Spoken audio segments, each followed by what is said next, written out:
अस्सलामु अलैकुम वरहमतुल्लाह भाई। वालेकुम अस्सलाम रहमतुल्लाह। कोई शख्स कुछ खा पी के या गुटखा दोरा खाकर के बिना कुल्ली किए कुरान पढ़ना कैसा है? मैं अब्दुल अज़ीम तकिया से। गुटखा खा कर के, पुकार खा कर के, लक्ष्मी अब मिल रही क्या? ख़त्म? अच्छा, न्यू आइटम आ रहा है बाज़ार में आप लोगों के लिए। हाँ चलिए, वो तो आप लोग जानते हैं क्या आ गया है। वो खा करके बग़ैर कुल्ली के ज़िक्र करना, कुरान पढ़ना, दुरूद पढ़ना, ये बेअदबी है। अल्लाह के ज़िक्र की, दुआ की बेअदबी है, इसलिए इससे बचना चाहिए। इंसान को कुल्ली करके, मुँह साफ़ करके तब अल्लाह का नाम निकालना चाहिए।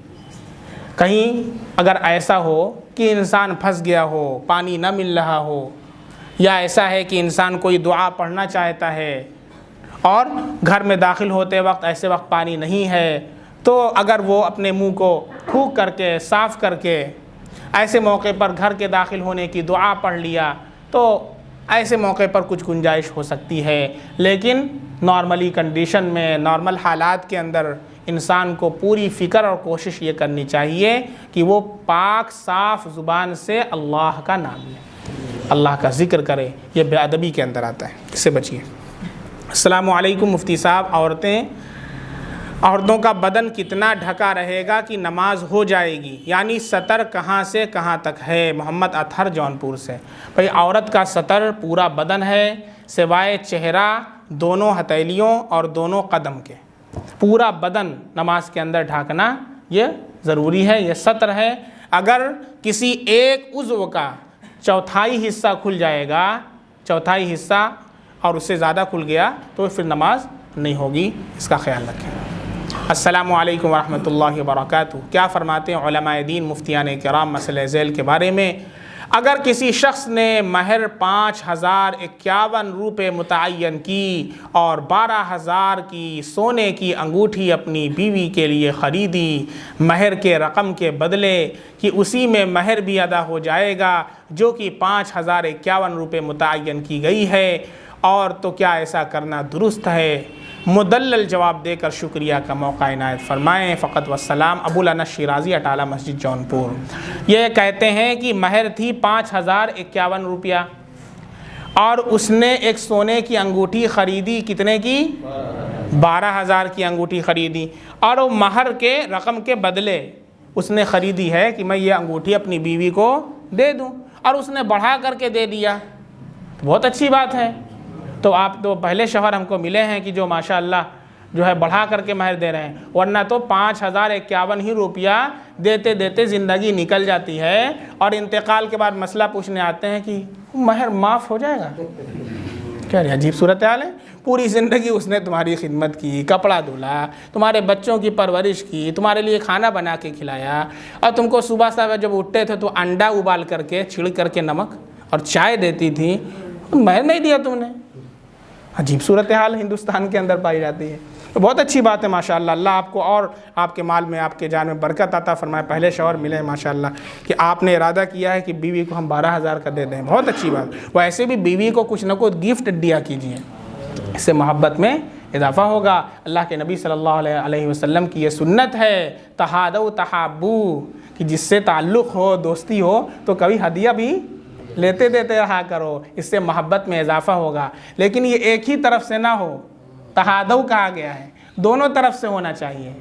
तफ़ाउल का सेगा इस्तेमाल किया गया, यानी इधर से एक दोस्त दे तो उधर से भी दोस्त दे, क्योंकि ताली दोनों हाथ से बचती है। फिर इंशाअल्लाह मोहब्बत बहुत ज़बरदस्त पैदा हो जाएगी। कितना वक्त बचा है? पूरा कर दें? अच्छा, चलिए भाई, आप लोगों की इजाज़त ज़रूरी है। निहाल, अस्सलामु अलैकुम, निहाल अहमद रशीदाबाद से। अब हमारे पर्सनल पे बहुत से लोग सवाल करते हैं, जबकि देखिए नंबर जारी किया गया है। बहुत आप लोगों से रिक्वेस्ट है, अगर उसी नंबर पर कर लेंगे तो हमारे लिए आसानी हो जाएगी। ऐसे ये लोग दे देंगे बना करके। कभी क्या है, हम आपका सेव करते हैं, हमारे मोबाइल से ये गायब हो गया, आपका सवाल रह जाता है और आप ब्लेम करेंगे मुफ्ती साहब ने जवाब नहीं दी, चूँकि हमारे मोबाइल पर बहुत से सवाल आ जाते हैं और मैं कितना जवाब दूंगा। तो इसी आसानी के लिए इन लोगों ने एक नंबर जारी कर दिया है कि उस नंबर पर आप कोई सवाल करेंगे तो उसी के लिए सिम मखसूस कर दी गई, उसको और किसी काम के लिए यूज़ नहीं किया जाता है, सिर्फ आपके सवाल के लिए। और ये सब काम अल्लाह के लिए किया जा रहा है, अल्लाह के लिए सब काम किया जा रहा है, आपके लिए किया जा रहा है। तो बराह करम अगर आप भी रूल रेगुलेशन को फॉलो करेंगे तो हम लोगों के लिए सहूलत हो जाएगी। बहरकैफ आपने सवाल मेरे पर्सनल पर किया, लेकिन जवाब है आपका।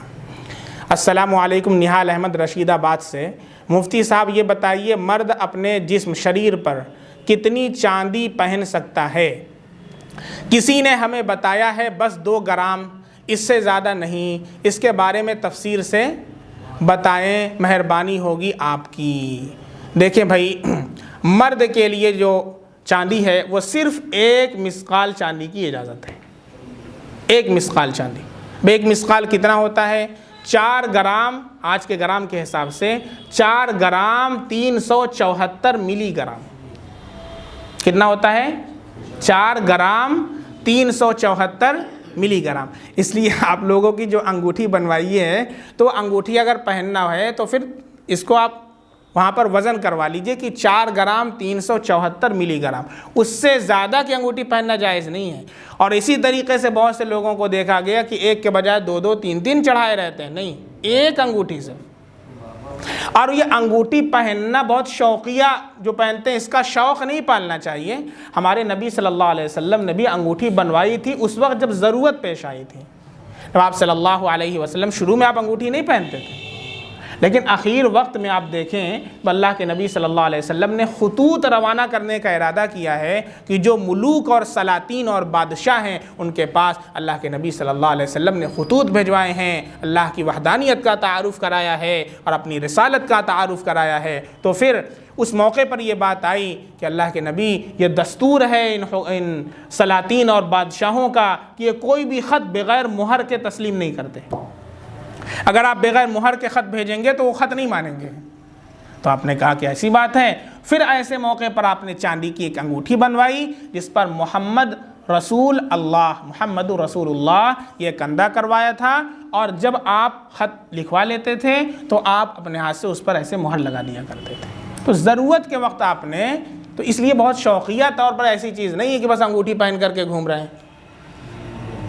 ज़रूरत है तो पहन लीजिए। हाँ, अगर कोई पहनना भी चाहता है तो जायज़ है, लेकिन फिर इतना ख्याल रखें कि 4 ग्राम 374 मिलीग्राम से ज़ायद ना हो। और सोने की अंगूठी, पीतल की अंगूठी, आर्टिफिशियल जो भी अंगूठी है, ये ना मर्द के लिए आर्टिफिशियल अंगूठी जायज़ है, ना औरत के लिए जायज़ है।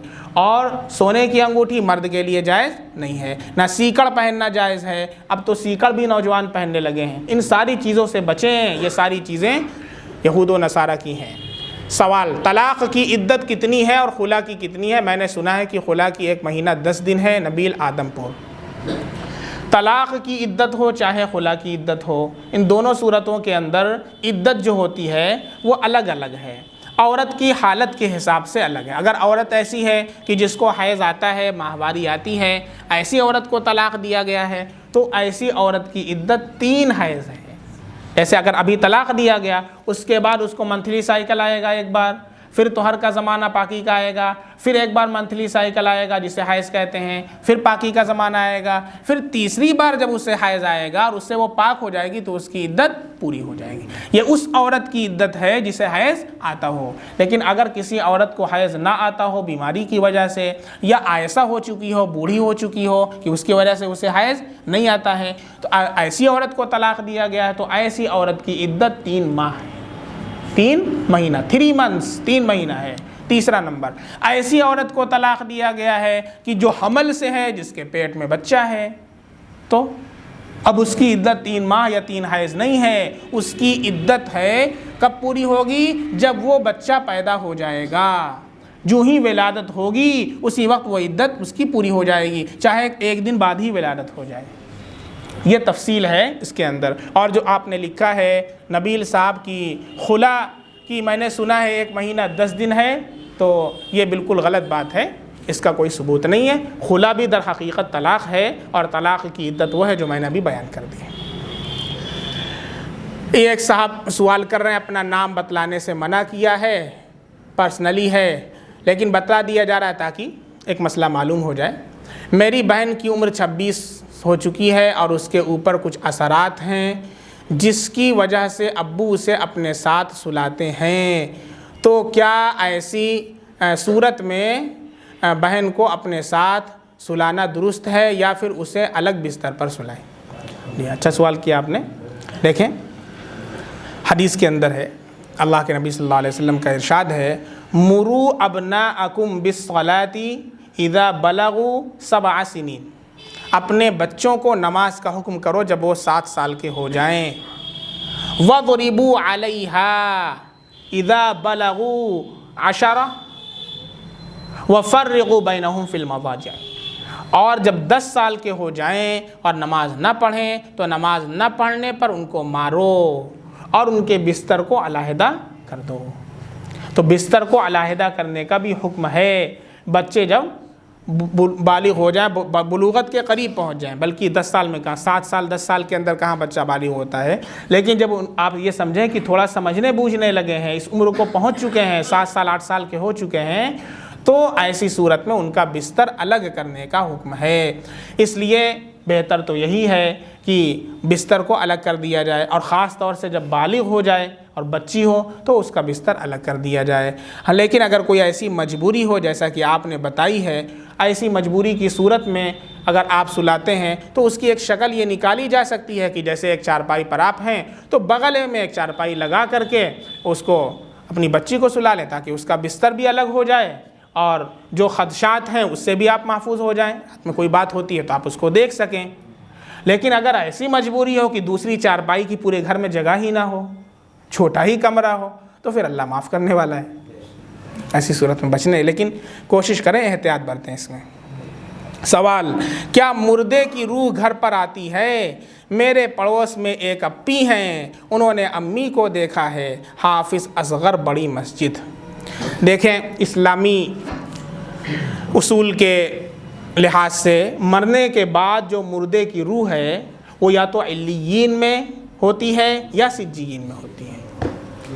इन्नल अबरार लफ़ी इल्लियीन व इन्नल फुज्जार लफ़ी सिज्जीन। कुरान में है ना कि अल्लाह नेक के लोगों की जो रूहें हैं वो इल्लियीन में हो जाती हैं, और जो बद रूहें होती हैं, जो गुनहगार होती हैं, जो जहन्नम में जाने वाली होती हैं, वो कहाँ पर होती हैं? सिज्जीन में।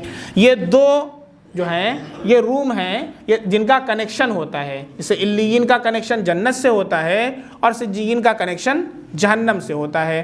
तो चूंकि क़यामत में फ़ैसला होगा, हिसाब किताब के दिन, फिर उनको जहन्नम में डाला जाएगा, तो अभी उनको वेटिंग रूम में डाल दिया गया है। समझ में आ रहा है? तो उसी के अंदर है, वहाँ से बाहर नहीं निकलती हैं वो। तो इस वजह से जो बहुत से लोगों का यह अक़ीदा है शब बारात में रूह घर आती है, ये बिल्कुल गलत है। इसका कोई सबूत नहीं है शरीयत के अंदर। और जो लिखा है कि अप्पी ने देखा है, ये क्या होता है? देखिए, इंसान जब किसी चीज़ को बहुत ज़्यादा अपने दिमाग पर सवार कर लेता है ना, बहुत ज़्यादा आप किसी चीज़ को सोचने लगें, दिन भर रात भर उसी चीज़ को सोचें, तो वो जो आपकी सोच होती है वो सोच वो बसा औकात ऐसा आपको नज़र आएगा कि वो बिल्कुल मुतशक्किल होकर के सूरत के सामने हमारे सामने आ गई है। लेकिन उसी वक्त आप कुछ लम्हे के बाद देखें तो ऐसा कुछ नहीं है। समझ में आया? तो वो आपके सोचने का, आपके बहुत ज़्यादा उसी चीज़ को दिमाग पर ले लेने की वजह से आपको ऐसा नज़र आता है। दर हकीकत वो रूह यहाँ पर नहीं आती है, वो इल्लियीन में है या फिर सिज्जीन में है। बात समझ में आ रही? ऐसी शब बारात का भी मसला है, उनको पढ़ करके आप इसाले सवाब कर सकते हैं, बख्श सकते हैं। बस करते हैं, बहुत ज़्यादा सवालात हमारे ऊपर सब लोग कर देते हैं, भाई वहाँ भेज दिया करें तो आसानी हो जाया करे। अल्लाह ताला इल्म अमल की तौफीक अता फरमाए। सुब्हानल्लाह बिहम्दिही सुब्हानक अल्लाहुम्मा बिहम्दिका अशहदु अल्ला इलाहा इल्ला अंता अस्तगफिरुका व अतूबु इलैक। सुब्हान रब्बिका रब्बिल इज़्ज़ति अम्मा यसिफून व सलामुन अलल मुरसलीन।